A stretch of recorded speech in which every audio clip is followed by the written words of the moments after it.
ഖുർആൻ പാരായണത്തെ സംബന്ധിച്ച് നബി സല്ലല്ലാഹു അലൈഹി വസല്ലം 4 ഉപമകൾ പറഞ്ഞിട്ടുണ്ട്. ഇത് ഞാൻ പറയുമ്പോൾ നമ്മൾ ഇതിൽ ഏതിലാണ് ഉൾപ്പെടുന്നതെന്ന് സ്വയം പരിശോധിക്കുക. നബി പറയാണ്, മസലുൽ മുഅ്മിനില്ലദീ യഖറഉൽ ഖുർആന കമസലിൽ ഉത്റുജ. ഖുർആൻ ഓതുന്ന വിശ്വാസിയുടെ പ്രത്യേകത മധുര നാരങ്ങ പോലെയാകുന്നു. റീഹുഹാ ത്വയ്യിബുൻ വ തംഉഹാ ത്വയ്യിബുൻ. അതിൻ്റെ മണം നല്ല മണമാണ്, നല്ല സ്മെല്ലായിരിക്കും അതിനുണ്ടാവുക. അതിൻ്റെ രുചിയോ അതും നല്ലതാണ്. വമസലുൽ മുഅ്മിനില്ലദീ ലാ യഖറഉൽ ഖുർആന കമസലി തംറ. ഖുർആൻ ഓതാത്ത വിശ്വാസിയുടെ ഉപമ കാരക്ക പോലെയാകുന്നു.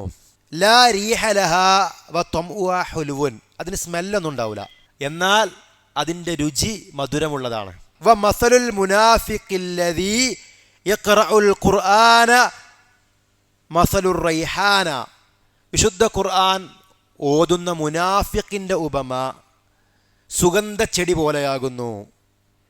റീഹുഹാ ത്വയ്യിബുൻ. അതിൻ്റെ സ്മെല്ല് നല്ല സ്മെല്ലായിരിക്കും, പക്ഷേ സ്മെല്ല് നല്ല പോയി കടിച്ചു നോക്കിയാലോ വതംഉഹാ മുറുൻ. അതിൻ്റെ രുചി കയ്പുള്ളതാകുന്നു. അതാണ് ഖുർആൻ ഓതുന്ന മുനാഫിഖിൻ്റെ അവസ്ഥ.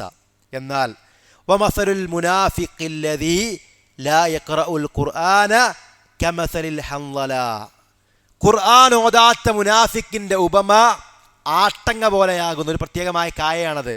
ലൈസ ലഹാ റീഹുൻ വതംഉഹാ മുറുൻ. അതിന് യാതൊരു സുഗന്ധവുമില്ല, എന്നാൽ അതിൻ്റെ രുചിയാകട്ടെ കയ്പുമാകുന്നു.